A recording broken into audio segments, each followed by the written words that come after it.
నమస్తే. రైతు సోదరులందరికీ నమస్కారం అండి. మీరు చూస్తున్నారు అర్జున్ వ్లాగ్స్ అనే యూట్యూబ్ ఛానల్. మన ఛానల్‌లోకి ఎవరైనా కొత్తగా వచ్చింటే సబ్స్క్రైబ్ చేయండి, లైక్ చేయండి, షేర్ చేయండి.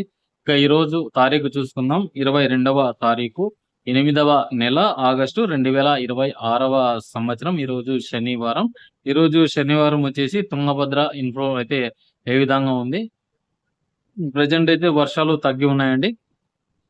ఇన్‌ఫ్లో తగ్గడం వల్ల నది నుంచి బయటకైతే తక్కువ శాతంలో వదిలినారనమాట. మొత్తంగా వివరాలైతే పూర్తిగా అందిస్తాను. ఈ మీకు వీడియోలు కావాలనుకుంటే ఎక్కువ శాతం లైక్ చేయండి, సబ్స్క్రైబ్ చేయండి. అలాగే గంట సింబల్‌లో కానీ నేను చేసే ప్రతి ఒక్క వీడియో మీకు రావడం జరుగుతుందనమాట. ఇక ఇన్‌ఫ్లో వచ్చేసి ఈరోజు 9,418 క్యూసెక్‌లు మాత్రమే వచ్చింది. అంతకుమించి ఎక్కువైతే రాలేదు. అలాగే లెఫ్ట్ బ్యాంక్ ఎల్ఎల్‌సి అంటే ఎడదండి కాలువకైతే గిన 4,203 క్యూసెక్‌లు మాత్రమే ఎత్తినారనమాట. అలాగే ఆర్‌బీహెచ్ఎల్‌సి అంటే బలదండి కాలువకైతే గిన 2,603 క్యూసెక్‌లు మాత్రమే ఎత్తినారు. అలాగే ఆర్‌బీఎల్ఎల్‌సికి అయితే గిన అంటే రైట్ బ్యాంక్ ఎల్ఎల్‌సి అయితే గిన బలదండి ఎగువ కాలువకైతే గిన 922 క్యూసెక్‌లు మాత్రమే ఎత్తినారు. అలాగే ఆర్‌బీసీకి అంటే రాయబసవన్న కాలువ అంటే రైట్ బ్యాంక్ కెనాల్‌కి అయితే గిన 180 క్యూసెక్‌లు మాత్రమే ఎత్తినారు. ఇవన్నీ తాగునీటి అవసరాల కోసమే అని చెప్తున్నారు బలంగా. అలాగే దాని గురించి ఇన్ఫర్మేషన్ వచ్చింది. ఏ విధంగా నీళ్లు ఎందుకు వదలడం లేదనేది కూడా ఖచ్చితంగా మీకు తెలుస్తాను. ఇక రైవర్ నుంచి అయితే గిన 200 క్యూసెక్‌లు మాత్రమే ఎత్తినారు. మొన్న 1000 క్యూసెక్‌లు ఎత్తిండేది ఇప్పుడు 200 క్యూసెక్‌లు మాత్రమే నది నుంచి బయటకు వదిలినారనమాట. మొత్తంగా 94 టీఎంసీల 819 క్యూసెక్స్ మాత్రమే ఉంది. అంటే 95 టీఎంసీలకి కొద్దిగా తక్కువ ఉందన్నమాట. ఇప్పుడు ఎంత గ్యాప్ ఉందంటే గిన ఒక 9 టీఎంసీ మాత్రమే గ్యాప్ ఉంది. అయినా కూడా నీళ్ళు ఎందుకు వదలడం లేదనుకుంటే గిన మనకు 2027 జూన్ వరకు తాగునీటి అవసరాల కోసం అంటే మళ్ళీ వచ్చే ఋతుపవనాల కోసం వెయిట్ చేస్తున్నారు. ఎందుకంటే మళ్ళీ ఎల్‌నినో, సూపర్ ఎల్‌నినో ప్రభావం ఎక్కువగా పడేట్టుంది.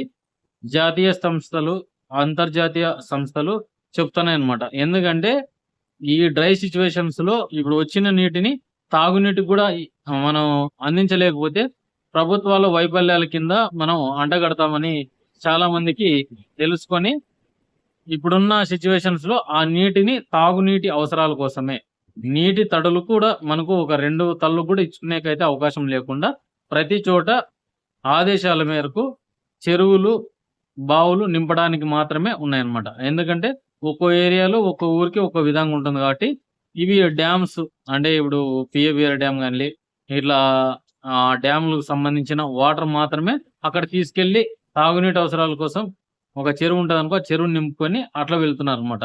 ఇది ఏమవుతుందంటే గిన ఇంత పూర్తి స్థాయి నిండినా గూడా వచ్చే ఏడాదికి ముందు ఆలోచనగా ఈ నీళ్ళైతే వదలడం లేదనమాట. ఎందుకంటే నదిలో నుంచి ఇప్పుడు ఉన్న నీటి ఇప్పుడు ఎట్లో వర్షాలు పడినాయి. ఈ నీటిని మాత్రమే సద్వినియోగం చేసుకొని సాగుకిడిస్తే గిన ఈ నీళ్ళు అయిపోయిన తర్వాత మళ్ళీ నీళ్లు రావన్న ఆలోచనతో ఇప్పుడు ప్రభుత్వాలైతే గిన కర్ణాటక ప్రభుత్వం అయితేనేమి, తెలంగాణ ప్రభుత్వం అయితేనేమి, ఆంధ్ర ప్రభుత్వం అయితేమి 3 ప్రభుత్వాలు ఆలోచన చేసి ఇప్పుడు తాగునీటి అవసరాలకు మాత్రమే విడుస్తున్నారన్నమాట. పైనుంచి వర్షాలైతే తక్కువగా పడుతున్నాయి. ఇప్పుడు కూడా ఎక్కడా లేవు వర్షాలు పైనుంచే. ఏదో ఆల్మట్టికి తూతూ మంత్రంగా వస్తున్నాయి గానీ అంత పెద్ద ఇన్‌ఫ్లో అయితే కొనసాగటం లేదు. ఇప్పుడు కూడా చూసుకోవచ్చు 170 టీఎంసీ మాత్రమే ఉంది శ్రీశైలం. ఇక 95 టీఎంసీలు ఈ తుంగభద్ర ఉంది. ఇవి నీళ్లున్నా వాడుకోలేని స్థితిలో ఉన్నారు. ఎందుకంటే మళ్ళీ వచ్చే ఏడాదికి తాగునీటికి కూడా ఇబ్బంది పడతాము. ఎంత లేదన్నా కూడా ఇప్పుడు తాగునీటి అవసరాల కోసం ఎత్తుకుంటా పోయినా కూడా ఫుడ్ ప్రాసెసింగ్ ఇబ్బంది అవుతుందన్నమాట. అందుకే కొద్ది రోజులు మనం వెయిట్ చేయాల్సిన పరిస్థితి ఏర్పడిందన్నమాట. అంటే ఇప్పుడు పంటలు పండియకుంటే రైతులు గగ్గోలు పెడుతున్నారు, ధర్నాలు చేస్తున్నారు. ఇబ్బంది చాలా అవుతుందండి. ఎందుకంటే వర్షాలు లేవు ఒకవైపు. ఇప్పుడు పెట్టుకున్న పంటలు ఎండిపోతున్నాయి. చాలా దయనీయకరమైన పరిస్థితిలో రైతాంగం అయితే ఏర్పడింది. ఇప్పుడు ఏదో ఒకటి మనకు ఒక 2 నెలలు, 3 నెలలు ఆరుతడి పంటలు ఇచ్చుకునే కన్నా నీళ్లు ఇచ్చినట్లయితే రైతులు అంతో ఇంతో మనం బయట పడినోళ్ళు అవుతామన్నమాట. అది కాకుండా ఏకకాల పంటలకైతే గిన ఖచ్చితంగా నీరు ఇవ్వలేమని అయితే తేల్చి చెప్తున్నారు. అంటే వరి, మొక్కజొన్న ఈ మొక్కజొన్న కల్లే నీళ్ళు ఎక్కువ అవసరమవుతాయి కాబట్టి అయిన తర్వాత పత్తి అయిన తర్వాత మిరప ప్రధానంగా, ఈ వరి ప్రధానంగా. ఎందుకంటే ఇవి ఏకకాల పంటలు. అంటే 6 నెలలన్నా నీళ్లుండాలన్నమాట. ఈ పత్తి ఇవన్నీ కూడా మనకు 2 విడతలు కటింగ్ చేసుకున్నా కూడా 3 నెలలు అన్నా పుష్కలంగా రావాలన్నమాట. ఇప్పుడు 3 నెలలు కూడా వచ్చే పరిస్థితి లేదు. ఎందుకంటే 3 నెలల టైం అంటే 90 రోజులు. ఇప్పుడు ఏం చెప్తున్నారు 40-50 రోజులు పంటలే. అయినా కూడా 2 నెలలకు పంట పండించేవైతే ఏం లేవు. ఆరుతడి పంటలు తప్ప. ఏదో స్ప్రింక్లర్‌లో లేకుంటే బిందు నీటి సేద్యం ద్వారా ఏదైనా పండించుకోవాలనుకున్న రైతులకు తప్ప మిగతావి అయితే పెద్దగా యూజెస్ అయితే లేదనమాట.